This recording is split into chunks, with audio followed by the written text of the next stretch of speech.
नमस्कार। आपका अखबार के इस अंक में आपका स्वागत है। मैं हूं प्रदीप सिंह। दिल्ली के मुख्यमंत्री अरविंद केजरीवाल जब से जेल गए हैं, या बल्कि कहें जब से ईडी की कस्टडी में गए हैं, उसके बाद से लगातार इस बात की कोशिश हो रही है, खासतौर से उनके जेल जाने के बाद से, जब ये सवाल उठने लगे कि क्या जेल में रहते हुए वो मुख्यमंत्री रह सकते हैं। उनको मालूम है कि वो जेल में रहकर मुख्यमंत्री पद पर बने रह सकते हैं, लेकिन सरकार नहीं चला सकते। ऐसे में मामला सारा चला जाएगा एलजी के पास कि एलजी को तय करना पड़ेगा कि क्या कॉन्स्टिट्यूशनल मशीनरी का ब्रेकडाउन हो गया है। अगर एलजी को ऐसा लगता है तो वो मुख्यमंत्री को बर्खास्त कर सकते हैं या उनको निर्देश दे सकते हैं कि वो अपनी पार्टी का नया विधायक दल का नेता चुने और कार्यवाहक मुख्यमंत्री या फुल टाइम मुख्यमंत्री बनाएं। ऐसे में एक व्यक्ति की ज़रूरत होगी जो मुख्यमंत्री पद की जिम्मेदारी संभाल सके। तो अरविंद केजरीवाल के विश्वास का होना चाहिए, वो उसकी पहली और आखिरी शर्त है। अरविंद केजरीवाल को अपनी पार्टी के किसी नेता पर भरोसा नहीं है। ये बात पिछले कुछ दिनों से बहुत स्पष्ट रूप से सामने आ रही है। वो अपनी पत्नी सुनीता केजरीवाल को दिल्ली के भावी मुख्यमंत्री के रूप में पेश करने, उनकी छवि उस रूप में पेश करने की लगातार कोशिश करवा रहे हैं और सुनीता केजरीवाल सक्रिय रूप से इसमें लगी हुई हैं। पिछले कुछ दिनों से दो मंत्री आम आदमी पार्टी के मीडिया में अति सक्रिय थे, आतिशी सिंह और सौरभ भारद्वाज, वो नेपथ्य में चले गए हैं। सुनीता केजरीवाल फोरफ्रंट पे है। रामलीला मैदान में संडे को जो रैली हुई विपक्षी दलों की, उसमें भी मंच पर सुनीता केजरीवाल सोनिया गांधी के साथ बैठी हुई नजर आई। इसके अलावा जेल से और इस ईडी की कस्टडी से उससे पहले संदेश लेकर अरविंद केजरीवाल का वो आती रही हैं, जनता के बीच में वो रखती रही हैं वीडियो संदेश के जरिए। गुरुवार को उनका संदेश थोड़ा बदला हुआ था, बल्कि संदेश नहीं कहना चाहिए, संदेश का जो वीडियो शूट हुआ उसका बैकग्राउंड बदला हुआ था।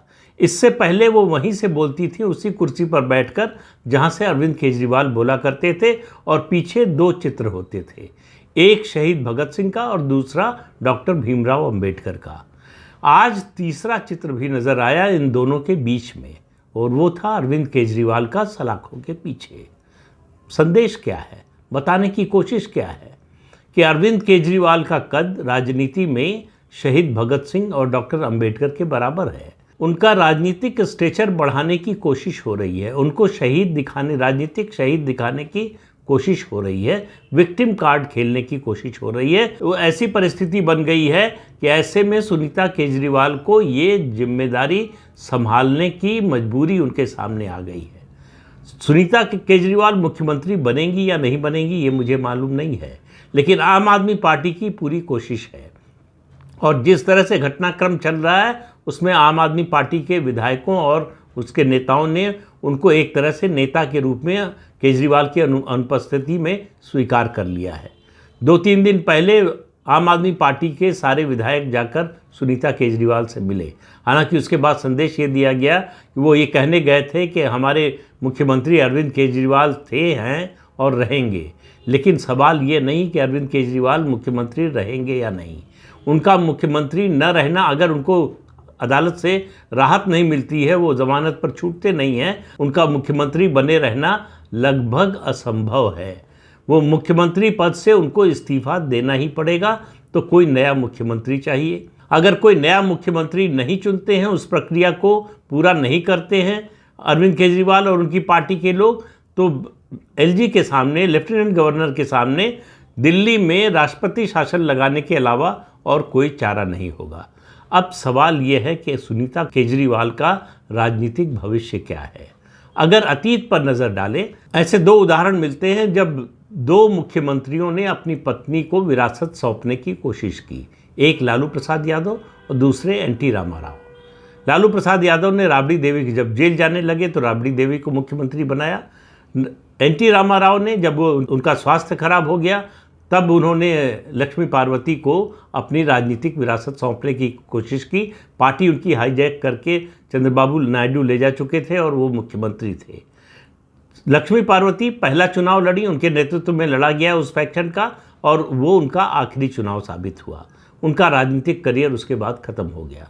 राबड़ी देवी मुख्यमंत्री बनी और 1995 का विधानसभा चुनाव बिहार का उनके नेतृत्व में लड़ा गया और राष्ट्रीय जनता दल अपने गठन के इतिहास में पहली बार अपने दम पर पूर्ण बहुमत हासिल कर पाया। न उसके पहले कर पाया था, न उसके बाद कर पाया। उसके बावजूद राबड़ी देवी का राजनीतिक करियर बहुत लंबा नहीं चला। अब प्रश्न ये है कि सुनीता केजरीवाल का राजनीतिक भविष्य क्या है, लक्ष्मी पार्वती जैसा या राबड़ी देवी जैसा? दोनों में बहुत लंबा समय नहीं है, बहुत लंबा अरसा जो है ऐसा देखने को नहीं मिलेगा। अगर इन दोनों में से किसी एक के रास्ते पर वो जाती हैं तो कि वो राजनीति में लंबे समय तक बनी रहें। दिल्ली विधानसभा का चुनाव जनवरी 2025 में होना है और हम इस समय जब बात कर रहे हैं तो अप्रैल 2024 में है।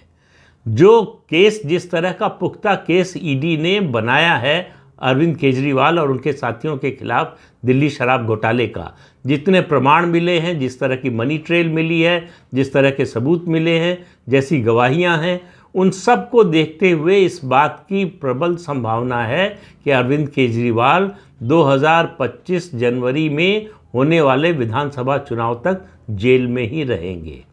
तो जेल में रहेंगे तो कोई न कोई जो है, अगर मुख्यमंत्री नहीं भी बनता है तो कोई न कोई ऐसा व्यक्ति चाहिए जो पार्टी का नेतृत्व करे, जो भावी मुख्यमंत्री के रूप में जिसको पेश किया जा सके, जिसका प्रोजेक्शन किया जा सके।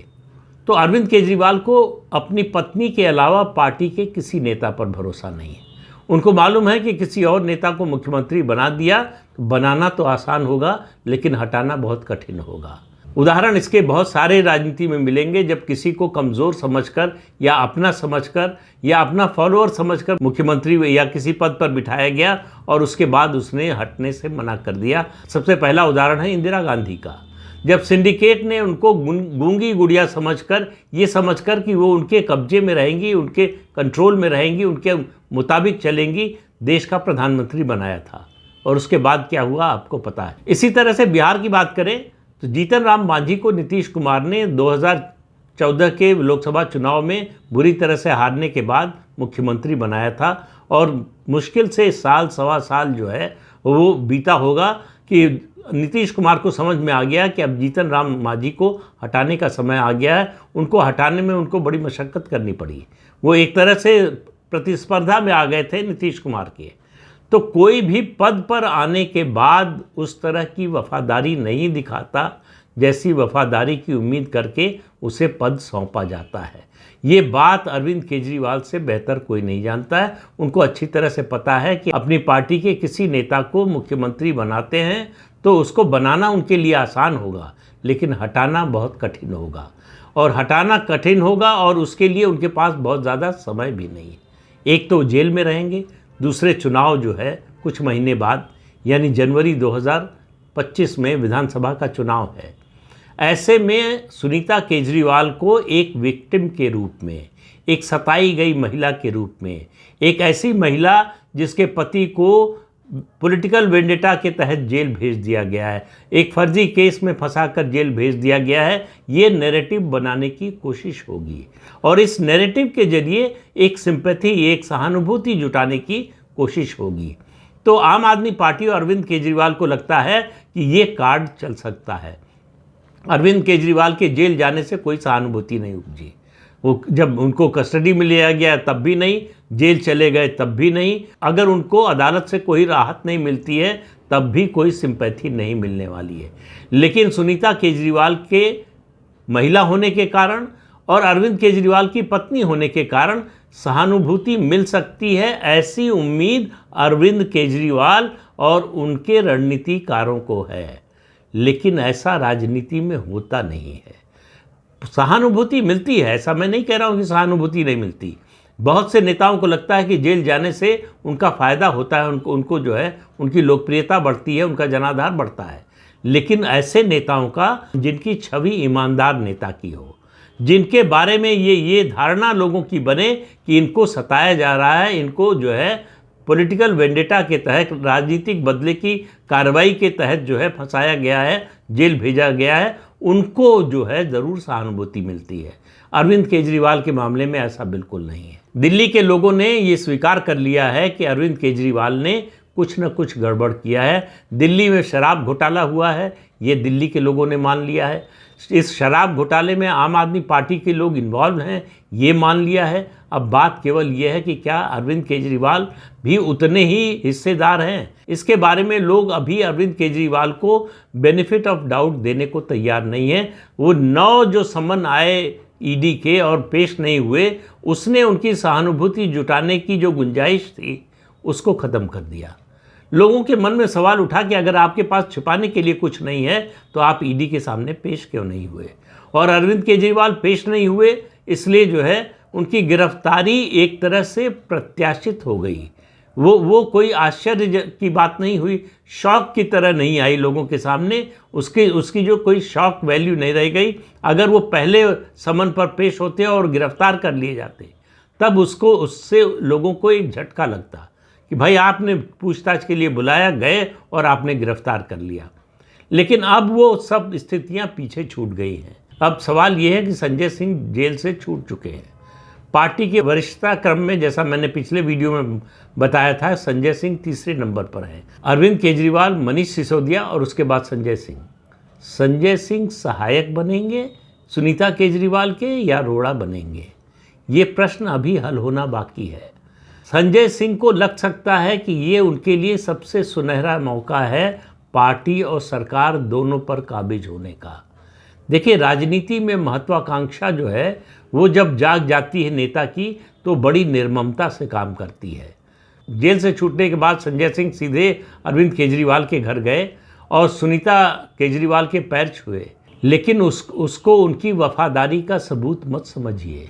वो पहले दिन से ये संदेश नहीं देना चाहते कि वो सुनीता केजरीवाल के प्रतिद्वंदी हैं, प्रतिस्पर्धी हैं। इसलिए वो तब तक चुप रहेंगे जब तक वैकल्पिक व्यवस्था का सवाल नहीं आता, जब तक अरविंद केजरीवाल का मुख्यमंत्री पद से इस्तीफा नहीं होता। जब नया नेता चुनने का मौका आएगा तब पता चलेगा कि संजय सिंह की निष्ठा किस तरफ है। पार्टी की ओर है, पार्टी के लिए वो पार्टी का नेतृत्व संभालना चाहते हैं या खड़ाऊ रखकर अरविंद केजरीवाल का शासन चलाना चाहते हैं। ये बहुत कठिन प्रश्न है जिसका जवाब अभी देना बड़ा मुश्किल है। लेकिन संजय सिंह की चाल पर, अगली चाल पर, उनके अगले कदम पर सबकी नज़र होगी। नज़र सुनीता केजरीवाल की भी होगी। अगर उनको किसी से डर है, अगर उनको किसी से चुनौती मिलने की आशंका है तो वो इस समय संजय सिंह हैं। अगर अरविंद केजरीवाल मुख्यमंत्री न रहते और जेल से बाहर होते तब भी सुनीता केजरीवाल को कोई डर न होता। लेकिन अरविंद केजरीवाल अब लंबे समय तक जेल में रहने वाले हैं। उनको कहीं से राहत मिलेगी, जिस तरह के सबूत हैं उससे लगता नहीं है। तो आम आदमी पार्टी के कार्यकर्ताओं और दूसरी कतार के नेताओं ने सुनीता केजरीवाल को अनौपचारिक रूप से आम आदमी पार्टी का नेता मान लिया है। अरविंद केजरीवाल के बाद उनको एक तरह से नंबर 2 की हैसियत दे दी है। लेकिन क्या दिल्ली की जनता इस बात को स्वीकार करेगी? क्या दिल्ली की जनता भी आम आदमी पार्टी के कार्यकर्ताओं और नेताओं की तरह सुनीता केजरीवाल के नेतृत्व को उसी तरह स्वीकार करेगी? ये यक्ष प्रश्न है। इसका जवाब तो चुनाव के बाद ही मिलेगा। लेकिन इतना तय है कि सुनीता केजरीवाल के लिए रास्ता आसान नहीं है। उनके लिए मार्ग में रोड़े बहुत हैं। उनका अगर सत्तारोहण होता है तो बहुत आसान नहीं होगा और तमाम तकनीकी मुद्दे हैं, उनका जिक्र मैं पहले कर चुका हूं, इसलिए दोहराऊंगा नहीं। लेकिन इतना तय है कि आम आदमी पार्टी और बल्कि कहें अरविंद केजरीवाल की योजना में सुनीता केजरीवाल दिल्ली की भावी मुख्यमंत्री हैं। वो बनेंगी कि नहीं, ये परिस्थितियां दिल्ली के लेफ्टिनेंट गवर्नर, आम आदमी पार्टी के नेता और उसके बाद फिर दिल्ली का मतदाता ये तय करेंगे। तो इस अंक में इतना ही। अगले अंक में फिर मिलेंगे किसी नए मुद्दे के साथ। तब तक के लिए अनुमति दीजिए। आपसे अनुरोध है कि ये चैनल देखिए, शेयर कीजिए, लाइक कीजिए और सब्सक्राइब ज़रूर कीजिए। नमस्कार।